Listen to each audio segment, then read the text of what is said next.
Korea Selatan, yang sering disebut sebagai simbol kemajuan Asia, telah menarik perhatian dunia dalam beberapa dekade terakhir.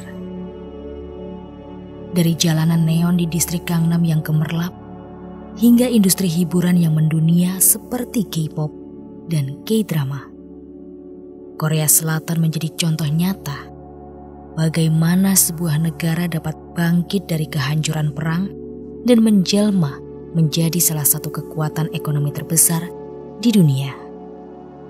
Korea Selatan adalah ekonomi terbesar ke-10 di dunia dengan pendapatan per kapita yang mencapai $35.000 Amerika Serikat pada tahun 2023. Nama-nama besar seperti Samsung, Hyundai, dan LG telah mengukuhkan posisinya di pasar global. Sementara destinasi wisata seperti Namsan Tower dan Pulau Jeju menarik jutaan pelancong setiap tahunnya.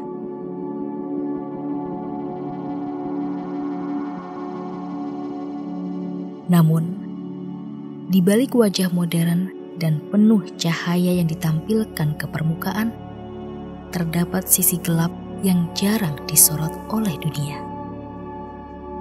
Sebuah sisi di mana ribuan orang menjalani kehidupan yang jauh dari gemerlap, bertahan dalam ruang-ruang sempit yang hampir tidak layak disebut sebagai rumah.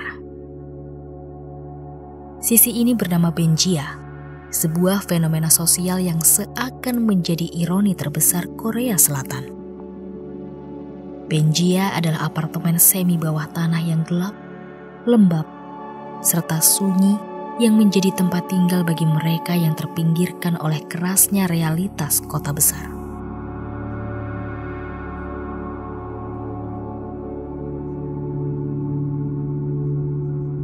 Fenomena Benjia ini menghadirkan pertanyaan yang menggugah tentang bagaimana sebuah negara yang dianggap sebagai simbol keberhasilan ekonomi justru memiliki kantong-kantong kemiskinan yang menyedihkan. Dan kenapa di tengah kemajuan teknologi dan infrastruktur yang memukau, masih ada warga yang hidup dalam kondisi yang sangat tidak layak. Sambil menyusuri perjalanan ini, kita akan menyadari bahwa Korea Selatan bukan sekedar negeri penuh antusiasme, tetapi juga menyimpan cerita-cerita kecil yang memotret bagaimana urbanisasi dan ketegangan ekonomi telah memengaruhi kehidupan warganya. Karena Benjia bukan hanya sekedar ruang, tetapi juga cerita sosial yang memantulkan wajah lain dari gemerlap Korea Selatan.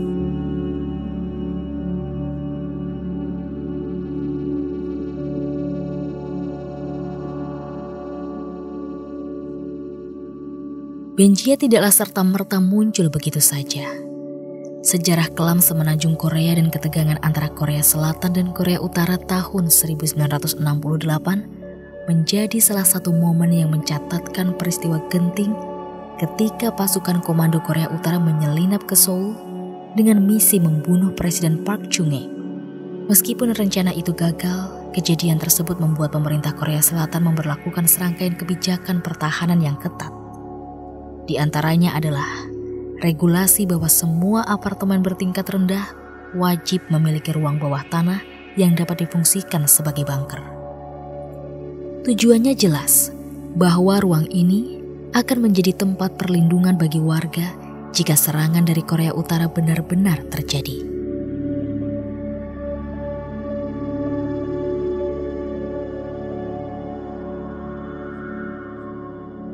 Dengan meningkatnya ketegangan di semenanjung Korea saat itu, pembangunan Benjia dianggap sebagai langkah strategis dalam konteks keamanan dan pertahanan di tengah situasi darurat nasional. Kendati demikian, ketika situasi politik mulai mereda, ruang bawah tanah yang tadinya difungsikan sebagai bunker beralih fungsi menjadi tempat tinggal murah. Tahun 1980-an menjadi masa di mana Seoul menghadapi krisis perumahan yang parah. Dengan populasi yang terus bertambah dan keterbatasan lahan, pemerintah akhirnya melegalkan Benjia sebagai hunian bagi warga dengan penghasilan rendah. Dengan demikian, pada dasarnya Benjia adalah produk sejarah yang lahir dari kebutuhan militer dan bertahan hidup. Namun demikian, ruang ini kemudian menjadi saksi bisu ketimpangan sosial yang terus berkembang seiring waktu. Meskipun saat ini perang bukan lagi ancaman utama, Benjia tetap ada sebagai tempat tinggal mereka yang terpinggirkan dalam gemerlap dan kesibukan kota Seoul.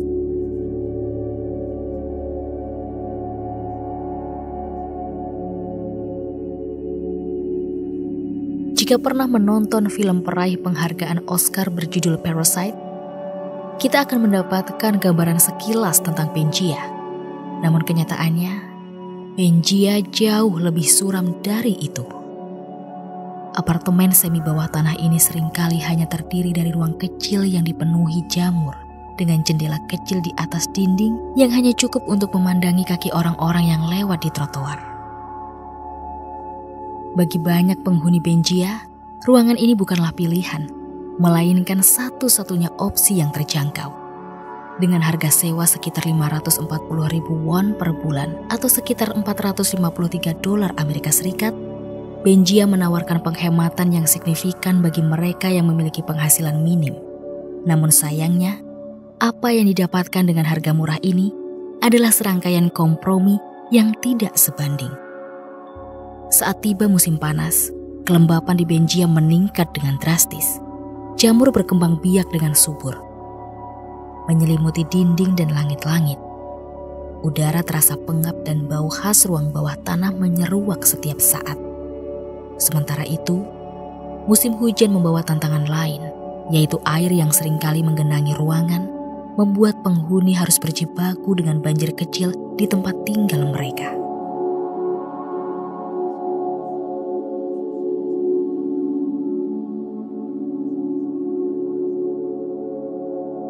Di Korea Selatan, tempat tinggal lebih dari sekedar ruang fisik untuk beristirahat.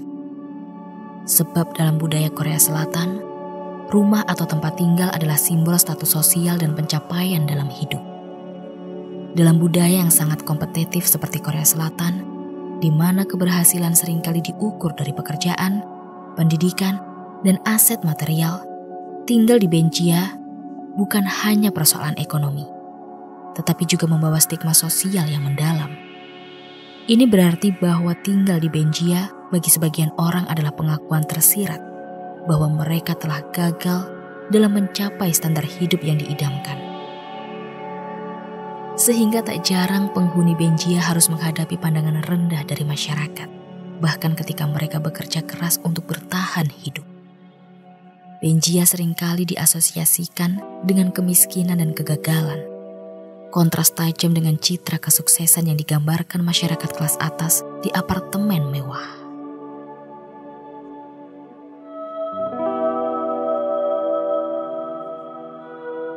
Di jalanan kota Seoul, apartemen-apartemen mewah dengan jendela besar yang menawarkan pemandangan kota dianggap sebagai standar ideal kehidupan. Namun, di sisi lain mereka yang tinggal di Benjia, hunian semi bawah tanah, harus menyembunyikan kenyataan bahwa rumah mereka sebagian terkubur di bawah tanah, dengan jendela kecil yang hanya memperlihatkan kaki orang yang lewat. Stigma negatif melekat pada kehidupan di Benjia, dengan banyak penghuninya yang merasa malu untuk mengakui tempat tinggal mereka, bahkan kepada keluarga dan teman-teman.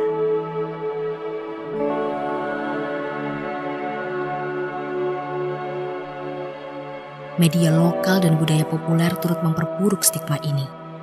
Sebuah film Parasite mengungkap realitas kehidupan di Benjia. Hunian ini sering digambarkan dalam drama Korea sebagai tempat tinggal tokoh-tokoh miskin dan tertindas, memperkuat citra Benjia sebagai simbol keterbelakangan dan kemiskinan. Beban stigma ini sama beratnya dengan kondisi fisik tempat tinggal mereka.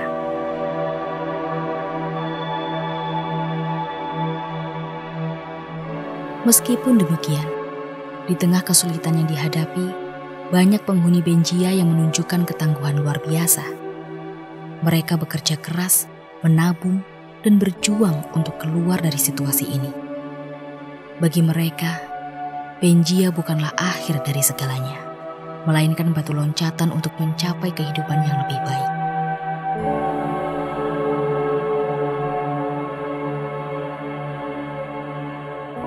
Masalah perumahan di Korea Selatan telah lama menjadi perhatian serius pemerintah. Harga properti yang terus melonjak di kota-kota besar seperti Seoul menjadi tantangan utama. Untuk memahami mengapa Benjia masih eksis di negara maju seperti Korea Selatan, kita perlu menelaah lebih dalam kebijakan perumahan dan tantangan urbanisasi yang dihadapi negara ini.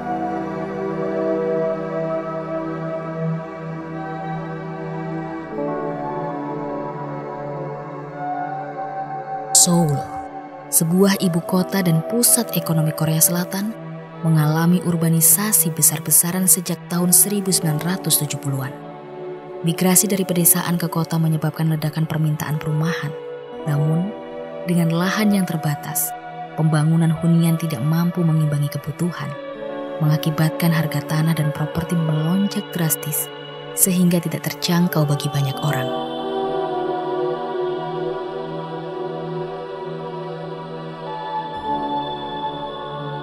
Data dari Bank of Korea menunjukkan bahwa harga rumah rata-rata di Seoul meningkat lebih dari 50% hanya dalam 5 tahun terakhir. Hal ini dipicu oleh investasi properti oleh orang kaya yang memperlakukan rumah sebagai aset spekulatif, bukan kebutuhan dasar. Generasi muda pun menghadapi kesulitan besar untuk membeli rumah, bahkan dengan pekerjaan tetap.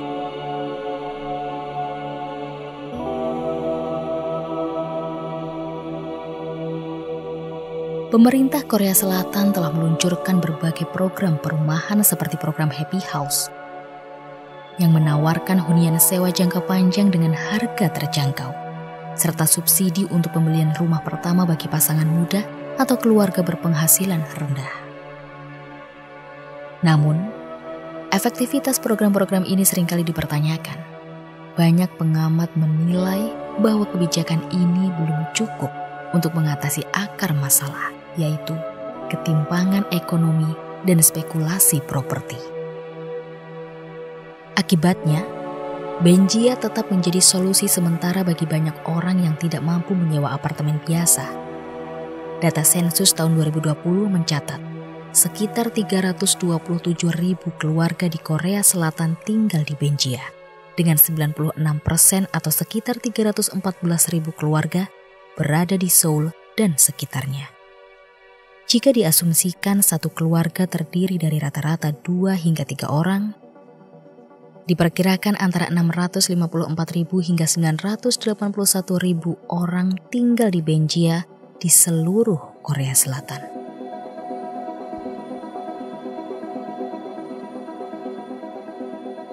Tentu saja, Benjia bukanlah solusi ideal. Pada tahun 2022, pemerintah Korea Selatan mengumumkan rencana untuk menghapus Benjia sebagai hunian resmi dalam beberapa dekade mendatang dan menggantinya dengan perumahan bersubsidi yang lebih layak. Namun, upaya ini menghadapi tantangan besar. Dengan populasi Seoul yang terus bertambah dan lahan yang semakin terbatas, pembangunan perumahan baru membutuhkan investasi besar dan waktu yang tidak singkat.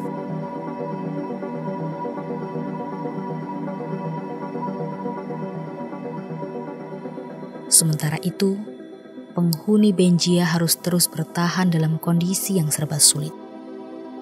Paradoks Benjia adalah cerminan dari realitas Korea Selatan, sebuah negara maju dengan industri yang mendunia, namun masih menghadapi tantangan besar dalam memberikan kehidupan yang layak bagi seluruh warganya.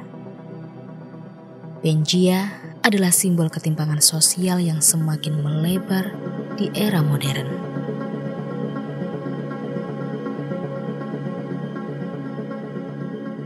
Bagi dunia luar, Korea Selatan adalah contoh sukses ekonomi dan inovasi teknologi. Negara ini berhasil bangkit dari kehancuran perang menjadi salah satu ekonomi terbesar dunia dalam beberapa dekade. Namun, di balik citra ini, terdapat cerita tentang orang-orang yang harus berjuang keras untuk memenuhi kebutuhan dasar mereka.